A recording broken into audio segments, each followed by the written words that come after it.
I'll now get another very strong person. He is very young looking, although he's not, I was shocked to hear, but that's the beauty of the sport, it keeps you young. And he's very aggressive. Most of us came in coats, but he has come the real Rock Hudson kind of look. Arnold Schwarzenegger, maybe not his stature, but his look. And if you look at his visual, it's frightening. Can we have the handsome, Johan, Julian Abdullah. Okay, he's setting his, Can we have that mean-looking image first? Yeah, that's the one. And he's really a champion in his own right. Once again.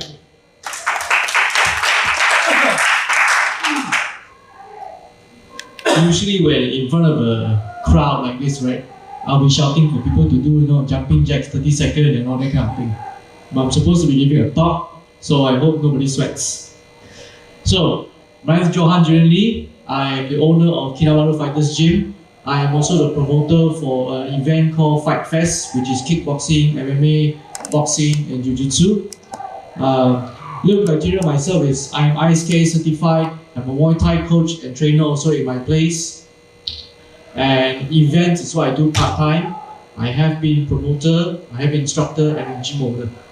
So, what I'm about to share to you today is probably going to be a little impromptu. The title is called The 7 Characteristics of a Champion.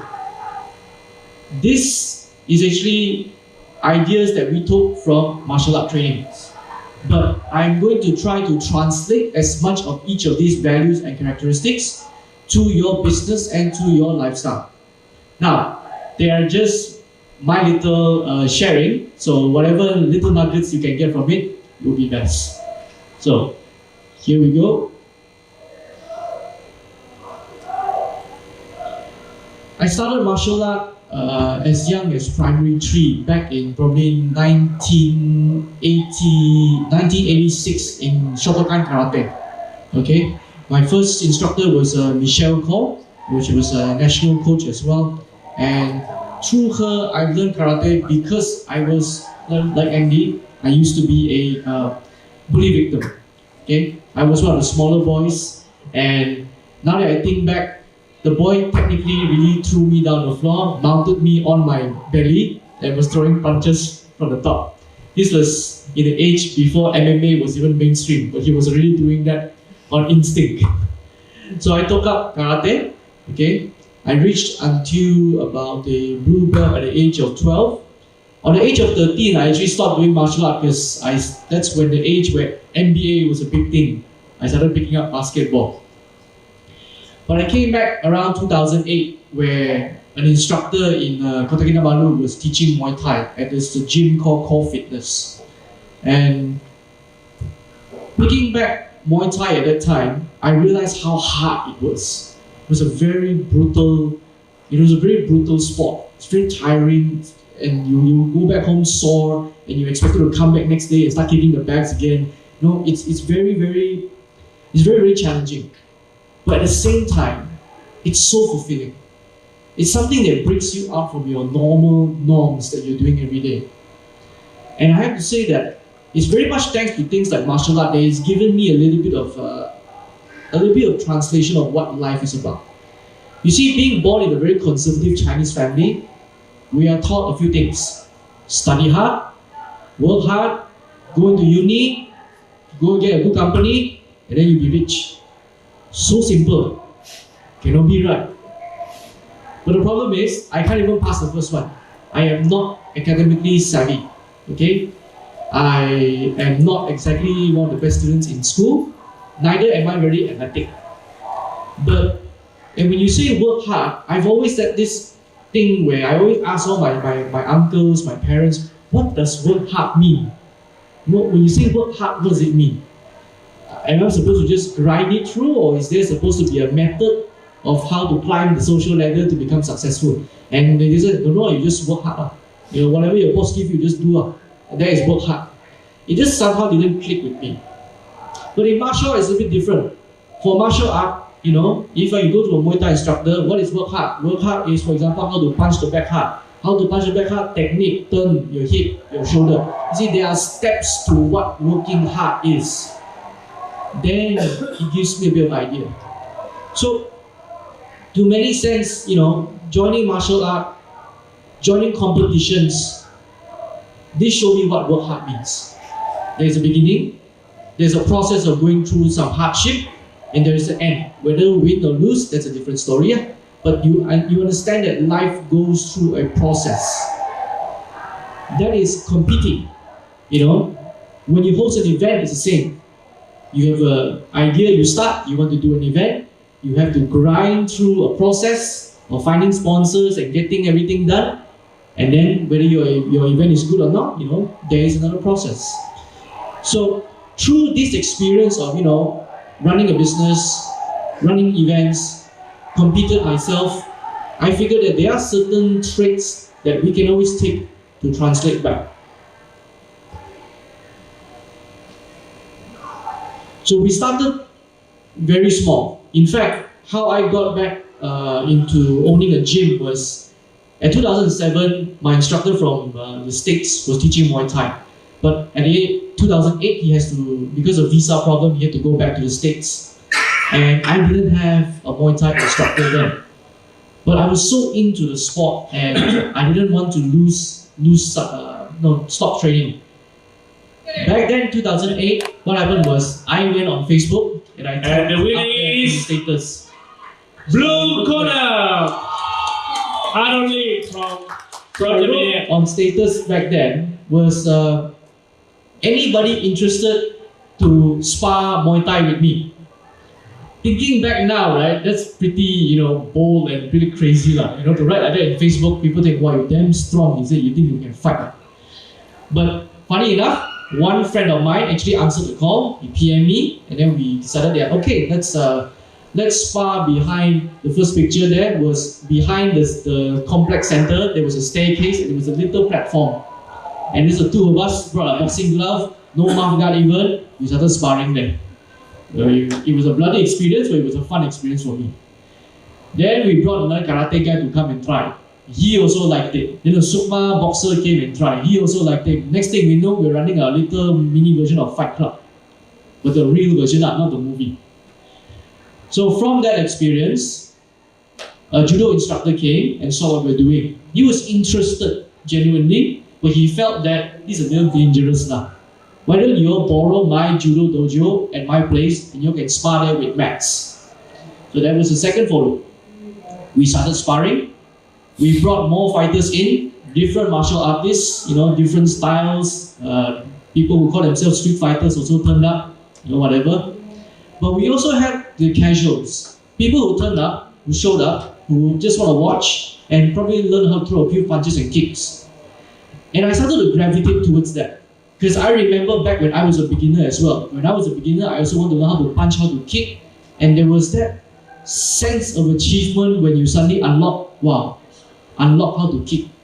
It's like a level up. So I became very interested in these new people.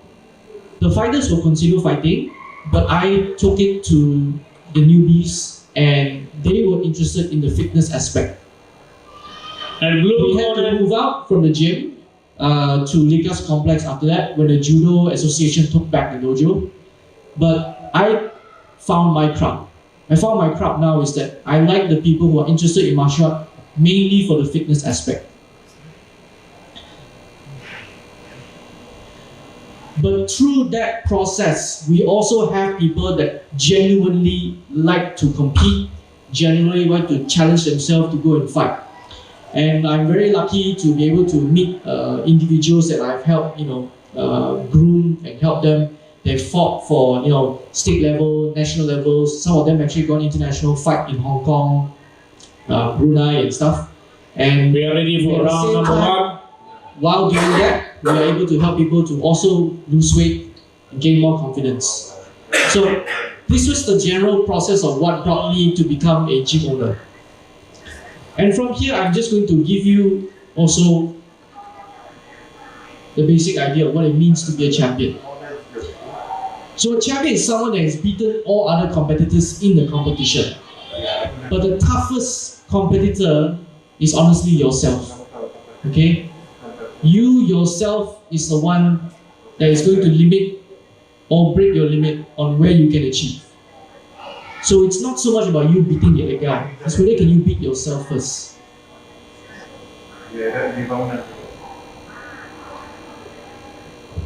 So there are 7 traits. We will go through each of them very quickly. The first one actually is, to be a champion, you need to be someone that is coachable. And the word coachable is very wide. In the context of martial art, it will be, if you're a white belt, if your instructor asks you to do 100 kicks, are you willing to be coached by him? Are you willing to listen to him? Even when you become a black belt karate guy, are you willing to go back down to white belt to learn taekwondo all over again? Are you willing to go down to white belt to learn judo all over again? Are you coachable? The whole point here is being coachable is, it's a few things. It's whether first, are you willing to learn? Are you willing to drop that ego that you have to start back from number 1? But this doesn't stop only on martial art. I had to learn to be coached how to do marketing.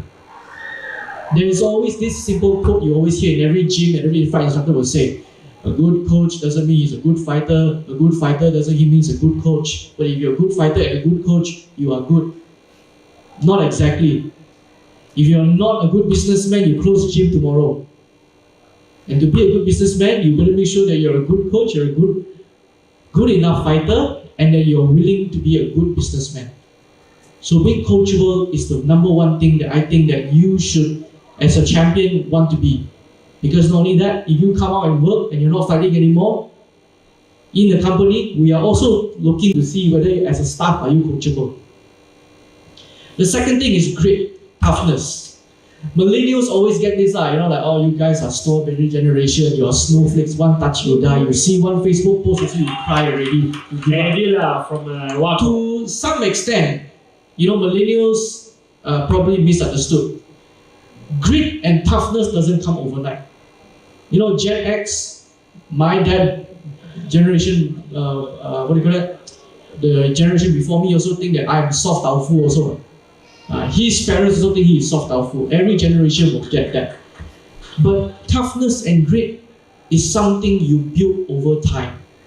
It is hard. Everybody sure finds it hard.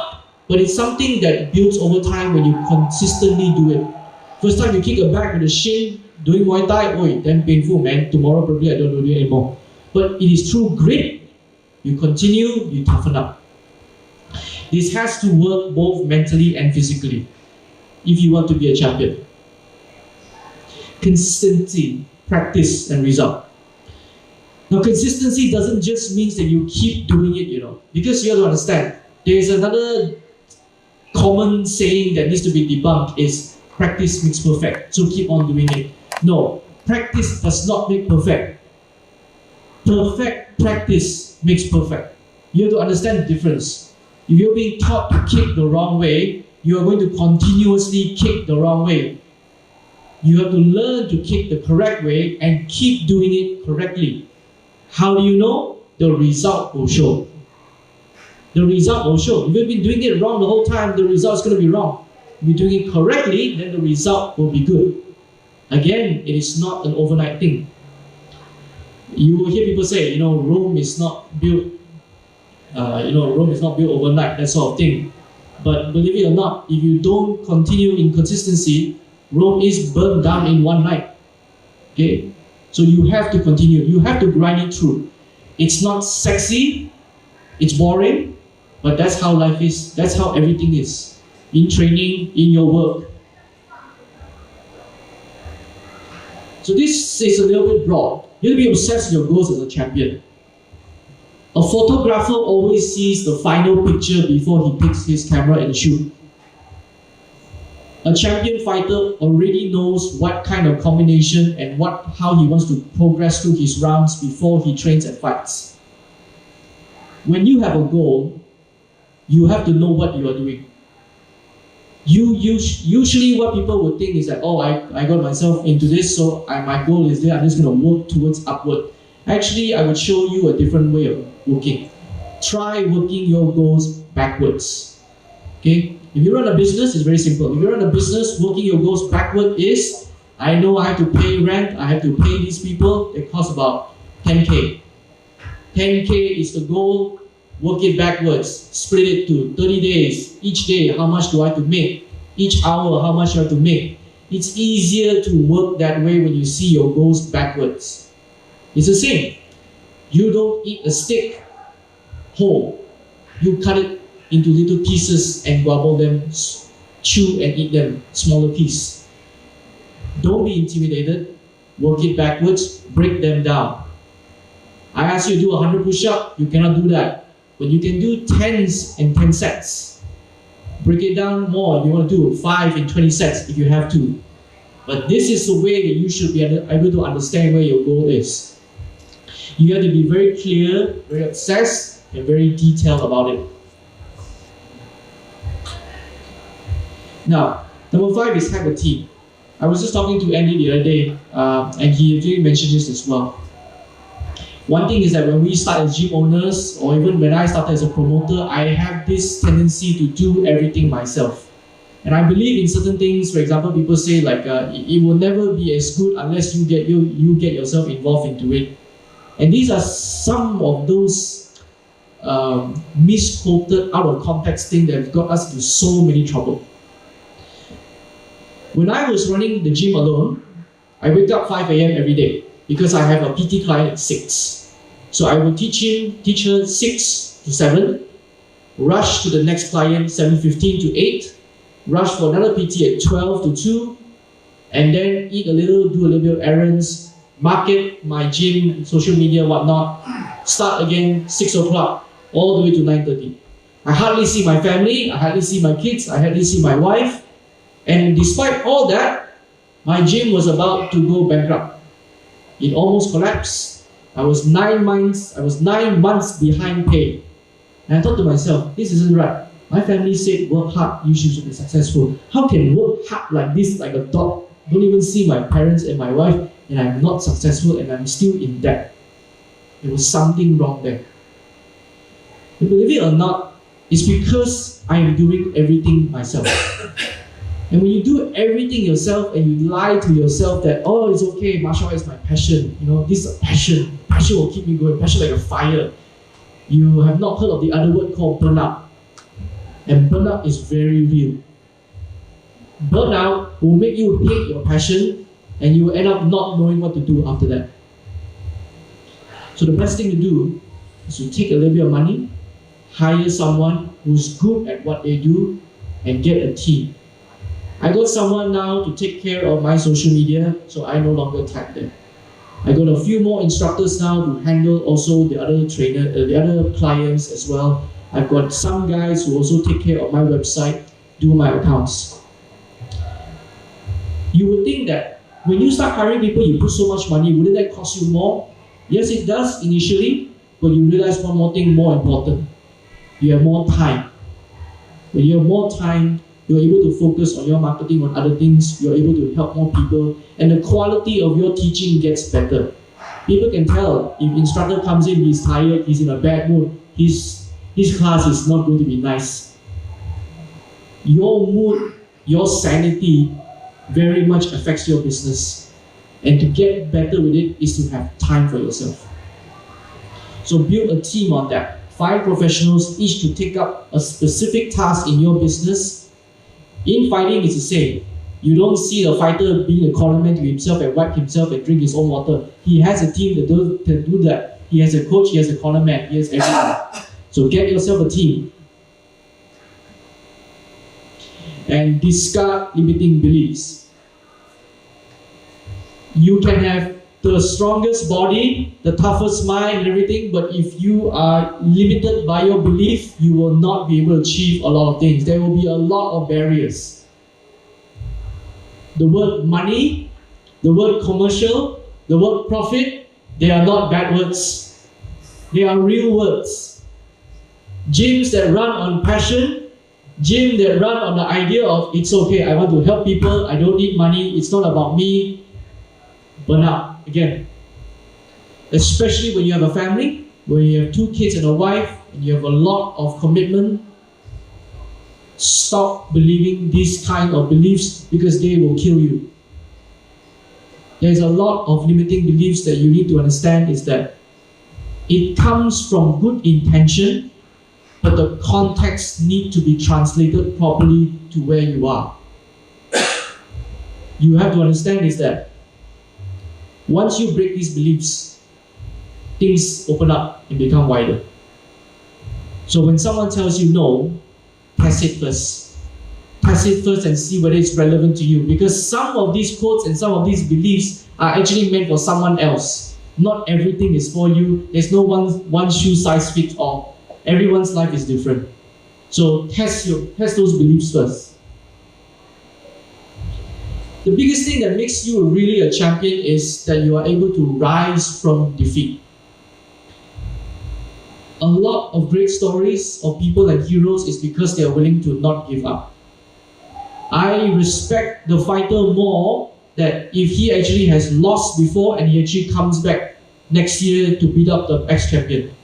You know, I've also trained a lot of fighters who, undefeated record. Oh, win 10 times. Suddenly, one small loss, or maybe just because the judges decided, decision not onto Johan, goes into depression and choose not to fight anymore because I'm depressed. This shows a few things. The person has no grit. The person is not able to rise back up. Life doesn't work like that. Business doesn't work like that. Relationship doesn't work like that. You are going to hurt people, you're going to hurt yourself, you're going to have downfalls. You are supposed to get back up. Even when you argue with your spouse, you are near to divorce or whatnot, things actually get better when you start working back up to number 1 again. If you have been defeated, go back to be coachable. Go back, get your grit. Go back, be consistent. Go back to be obsessed. Have a team. Have a team can also mean about getting a family, yeah? Getting a family that will support you and will believe in you. Discard limiting belief and then come back up as champion. These 7 things is how we usually train our coaches and our fighters. And we tell the same thing when they go into business, because I have to admit is that when we were going through the struggling time, one of those things that also has also bugged me as a person with this. We have 3 coaches that were trying to come up to be more than just fighters. And I've actually told them to be, besides being fighting, take up instructorship, do more classes, and if you want to, learn more business. Because I feel that if I do not help them become better person, and when I say better person, it's not just a fighter, that when they retire, they are able to make a living without holding the damn pad anymore, without holding the bags, without shouting at class anymore, then they are a successful person. Then I have done my job as a coach. So it's about helping them go beyond just fighting. I believe that's also what all of us wants. Like what Stanley has mentioned, the success of one person is just one lifetime. The success of others, goes a long way. These are the sort of legacies you want to leave, because if you've read this book, Think and Grow Rich, you understand that all of us want to leave a sort of legacy. It might not necessarily be wealth, but it is a contribution to society that they remember us for what we do.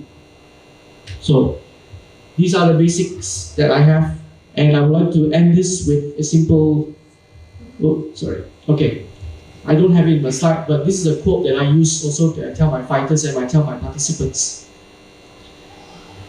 Train as a champion, fight as a champion, win as a champion, and lastly, lose as a champion. We always get caught in working hard to win, that we forget that losing as a champion is an art form by itself.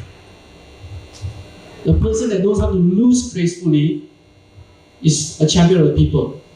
And in my opinion, that's probably much more important. Thank you very much.